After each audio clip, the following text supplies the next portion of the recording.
तो कैसे हैं आप सभी। स्वागत है आप सभी का एक बार फिर से मेरे यूट्यूब चैनल में। तो आज की वीडियो में हम यहाँ पे देखेंगे जो हमारी यहाँ पे सीरीज चल रही थी उत्तराखंड की इम्पोर्टेड बुक, जिसमें हमने अजय राव जी की बुक को कंप्लीट कर लिया है वन लाइनर के माध्यम से। और अभी हम यहाँ पे कवर कर रहे हैं राजेंद्र बलोदी जी की बुक को। जो ये वाली बुक है, तो इस बुक से हमने अभी तक 44 क्लास को कंप्लीट कर लिया है। आज की यहाँ पे ये 45वीं क्लास है। तो अगर आपने अभी तक इन वीडियोस को नहीं देखा है तो आप इनको प्लेलिस्ट में जाके देख सकते हैं। अगर आपको वीडियो अच्छी लगती है तो आप लोग लाइक करें, चैनल पे नए हैं तो चैनल को सब्सक्राइब ज़रूर करिए और वीडियो को शेयर भी करिए। तो चलिए यहाँ पे देखते हैं। आज का यहाँ पे पहला क्वेश्चन है, रोटी सूची प्रथा की शुरुआत किस पंवार शासक ने की थी। ठीक है, तो रोटी सूची की जो प्रथा हुई थी इसकी शुरुआत की थी महिपति शाह ने। ठीक है, महिपति शाह जो थे तो इनका जो शासन काल था 1631 से लेके 1635 तक इनका शासन काल था और ये पंवार वंश के 46वें शासक थे। ठीक है, जो यहाँ पे महिपति शाह थे तो इनको गर्भभंजन की उपाधि दी गई थी। ठीक है, गर्भभंजक ये उपाधि किसको दी थी, गर्भभंजक। ठीक है, तो भंजक यहाँ पे माधो सिंह भंडारी को कहा जाता था और गर्भभंजन की उपाधि महिपति शाह को दी गई थी। ठीक है, महिपति शाह ने 1625 में श्रीनगर गढ़वाल में किशोराय मठ मंदिर का निर्माण भी करवाया था। देखते हैं हमारा नेक्स्ट क्वेश्चन, रानी कर्णावती किस पंवार शासक की संरक्षिका थी। ठीक है, तो रानी कर्णावती जो थी ये पृथ्वीपति शाह की संरक्षिका थी। ठीक है, जो यहाँ पे पृथ्वीपति शाह थे तो इनका जो शासन काल था 1635 से लेके 1664 तक इनका शासन काल रहा। ठीक है, जो यहाँ पे पृथ्वीपति शाह थे तो ये मात्र 7 वर्ष की उम्र में राजगद्दी पर ये बैठा था। ठीक है, और पृथ्वीपति शाह ने मुगल शहजादा दारा सिखो के पुत्र सुलेमान सिखो को श्रीनगर में संरक्षण दिया था। नेक्स्ट यहाँ पे हमारा क्वेश्चन है, देहरादून में करणपुर नामक शहर किसने बसाया था। तो देहरादून में जो शहर है करणपुर, ये किसने बसाया था, तो ये रानी कर्णावती ने बसाया था। ठीक है, इसके अलावा रानी कर्णावती ने एक महल बनाया था नवादा में। ठीक है, देहरादून के नवादा में इन्होंने अपने लिए एक महल भी बनवाया था। नेक्स्ट हमारा क्वेश्चन है कि देहरादून की राजपुर नहर का निर्माण किसने करवाया, तो इसका निर्माण भी रानी कर्णावती ने करवाया था। पृथ्वीपति शाह ने अपनी द्वितीय राजधानी कहाँ बनाई थी।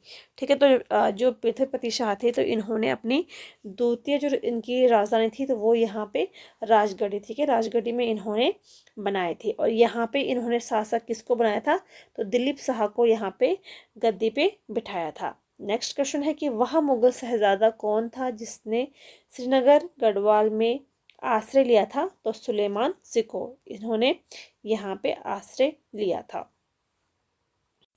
जो यहाँ पे पृथ्वीपति शाह थे तो इनका जो पुत्र था वो था मेदिनी शाह। ठीक है, इसके अलावा पृथ्वीपति शाह ने दिल्ली से आए चित्रकार श्यामदास और हरिदास को भी आश्रय इन्होंने दिया था। ठीक है, दून घाटी में पृथ्वीपुर नगर किसने बसाया था, तो पृथ्वीपति शाह ने बसवाया था। पृथ्वीपति शाह ने अपने पौत्र फतेहपति शाह को गढ़वाल का राजा बनाया था। ठीक है, और 1668 ईस्वी में, ठीक है, 1668 में इन्होंने 1668 में पृथ्वीपति शाह की मृत्यु हो जाती है। अगला हमारा क्वेश्चन है, किस पंवार शासक के काल में लक्ष्मी चंद ने 7 बार असफल आक्रमण किए थे। ठीक है, तो ये किए थे मानसाह। ठीक है, जो यहाँ पे लक्ष्मी चंद था तो इसने मानसाह पे 7 बार इसने आक्रमण किए थे। ठीक है, तो 7 बार ये हार जाता है और 8वीं बार लक्ष्मी चंद ने जीत प्राप्त की थी। इसके अलावा जो शालबुंगा का किला है तो इस किले का संबंध किससे है, तो लक्ष्मी चंद से इस किले का संबंध है। नेक्स्ट यहाँ पे क्वेश्चन है, जीतू बगड़वाल किस पंवार शासक के समकालीन थे, तो मानसाह के समकालीन थे। ठीक है, इन्होंने जीतू बगड़वाल को तिब्बत का फौजदार नियुक्त किया था। ठीक है, और जो जीतू बगड़वाल है तो कहा जाता है इनको इनके बैलों समेत ही यहाँ पे आंचरियों ने इनको हर लिया था। ठीक है, नेक्स्ट यहाँ पे हमारा क्वेश्चन है, माधो सिंह भंडारी की मृत्यु किस युद्ध में हुई थी, तो इसका यहाँ पे राइट आंसर हो जाएगा तुमुल युद्ध में। ठीक है, यहाँ पे माधो सिंह भंडारी की मृत्यु हो जाती है। और ये युद्ध कहाँ पे हुआ था, तो सतलज नदी के तट पे ये हुआ था। जो यहाँ पे माधो सिंह भंडारी थे तो ये महिपति शाह के प्रमुख सेनापति थे। ठीक है, माधो सिंह भंडारी, इसके अलावा लोधी रिखोला और बनवाड़ी दास। ठीक है, तो जब तिब्बत अभियान में जाते हैं इनके साथ, तो यहाँ पे इनकी मृत्यु हो जाती है माधो सिंह भंडारी को। ठीक है, जो माधो सिंह भंडारी हैं तो इनको गर्भभंजक कहा जाता है। मलेथा की कुल का निर्माण भी माधो सिंह भंडारी ने किया था।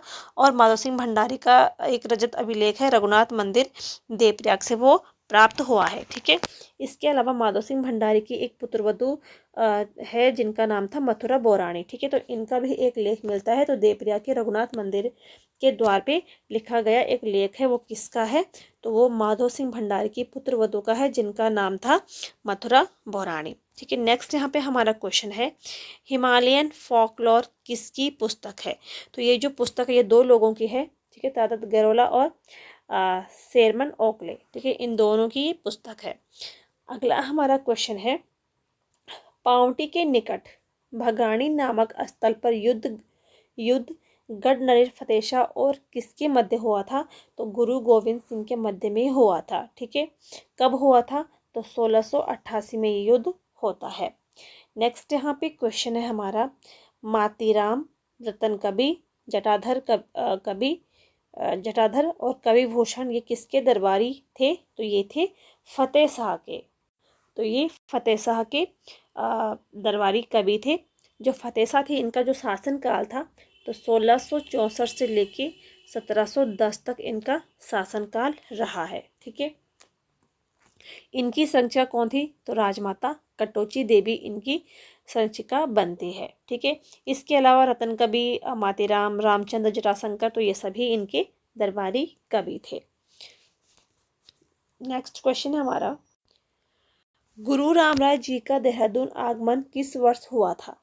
ठीक है, तो ये देहरादून कब आते हैं, तो 1676 में देहरादून आते हैं। और 1675 में ये कहाँ आते हैं, तो 1675 में आते हैं श्रीनगर में। और उसके बाद 1676 में ये देहरादून आए थे। नेक्स्ट यहाँ पे हमारा क्वेश्चन है, गढ़वाल का स्वर्णकाल किस पंवार शासक के काल को कहा जाता है, तो ये कहा जाता है फतेहपति शाह के। ठीक है, फतेहपति शाह मुगल बादशाह औरंगजेब का ये समकालीन था। फतेहपति शाह को गढ़वाल का शिवाजी भी कहा जाता है और इसके शासनकाल को गढ़वाल का स्वर्ण युग भी कहा जाता है। ठीक है, नेक्स्ट क्वेश्चन है हमारा,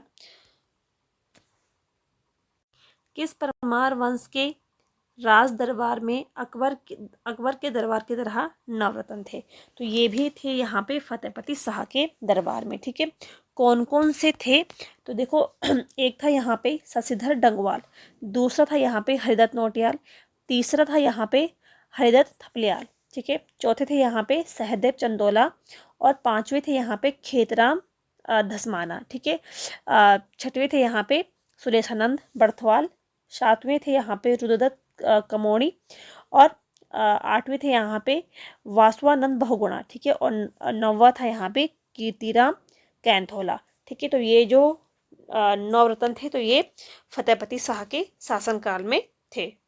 नेक्स्ट यहाँ पे हमारा क्वेश्चन है, फतेहपति शाह के बाद कौन सा शासक श्रीनगर की गद्दी पर बैठा था, तो वो बैठा था यहाँ पे उपेंद्र शाह। ठीक है, उपेंद्र शाह यहाँ पे गद्दी पे बैठते हैं फतेहपति शाह के बाद। ठीक है, कब ये बैठते हैं, तो 1716 में बैठते हैं, लेकिन ये केवल 8 माह के लिए बैठे थे। ठीक है, इनकी मृत्यु हो जाती है और माना जाता है इनकी मृत्यु दिवाली के दिन हुई थी। अगला यहाँ पे हमारा क्वेश्चन है, प्रदीप शाह की संरक्षिका कौन थी, तो प्रदीप शाह की जो यहाँ पे संरक्षा बनती है तो वो बनती है रानी कनकदेवी। ठीक है, इनका जो शासन काल रहता है तो 1717 से लेके, ठीक है, 1773 तक इनका शासनकाल रहता है। ठीक, जो प्रदीप शाह थे तो दिलीप शाह का ये पुत्र था जो 5 वर्ष की उम्र में पंवार वंश का ये 52वें राजा के रूप में सिंहासन पे ये बैठ गए थे। ठीक है, प्रदीप शाह की संरक्षिता राजमाता जिया कनकदेवी। ठीक है, जिया कनकदेवी या रानी कनकदेवी इसको कहते हैं, तो वो यहाँ पे बनी थी। ठीक है, इसके अलावा इन्होंने सिख गुरुद्वारा को निर्माण के लिए इन्होंने 4 गांव दान भी दिए थे। ठीक है, धम्मोवाला, पंडितवाड़ी, मियाँवाला और भूपतवाला। इसके अलावा यहाँ पे देखते हैं तो जो यहाँ पे रानी गुलेरिया थी, ये किसकी संचिका थी? तो ये कीर्ति शाह की संचिका थी। रानी नेपोलिया तो ये नरेंद्र शाह की, और रानी कटोची तो ये फतेहपति शाह की। ठीक है। प्रदीप शाह का सभा कवि था मेघाकर शर्मा। ठीक है। और रामायण प्रदीप काव्य की रचना की थी। प्रदीप शाह का समकालीन कौन था कुमाऊं शासक? तो वो थे यहाँ पे कल्याण चंद। आगे यहाँ पे देखते हैं अगला क्वेश्चन, गढ़वाल पर रोहिल्लों का आक्रमण कब हुआ था? ठीक है। तो गढ़वाल पे होता है रोहिल्लों का आक्रमण 1757 में। ठीक है। गढ़वाल पर नेतृत्व कौन करते हैं? तो नजीब खां ने यहाँ पे नेतृत्व किया था।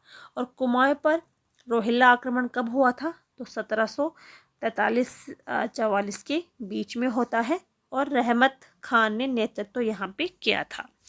आगे यहाँ पे देखते हैं हमारा अगला क्वेश्चन, ललित शाह को कुमाऊं पर आक्रमण का आमंत्रण किसने दिया था? ठीक है। तो ये दिया था यहाँ पे हर्षदेव जोशी ने। ललित शाह जो यहाँ पे थे तो ये परमार वंश के 53वें राजा थे, और इनका जो शासनकाल था तो 1772 से लेके 1780 तक इनका शासनकाल रहा है। 1778-79 में इन्होंने हाँ 1778 में इन्होंने ललित शाह ने सिरमौर पर इन्होंने आक्रमण किया था, और यहाँ पे ये हार जाते हैं। ठीक है। प्रदीप शाह का ये पुत्र था। नेक्स्ट क्वेश्चन है, किस युद्ध में ललित शाह ने मोहनचंद को हराया था? तो ये था यहाँ पे बगवाली पोखर का युद्ध। ठीक है। ये युद्ध कब हुआ था?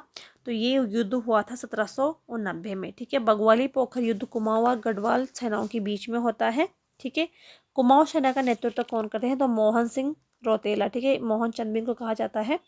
और गढ़वाल सेना का नेतृत्व ललित शाह ने यहाँ पे किया था।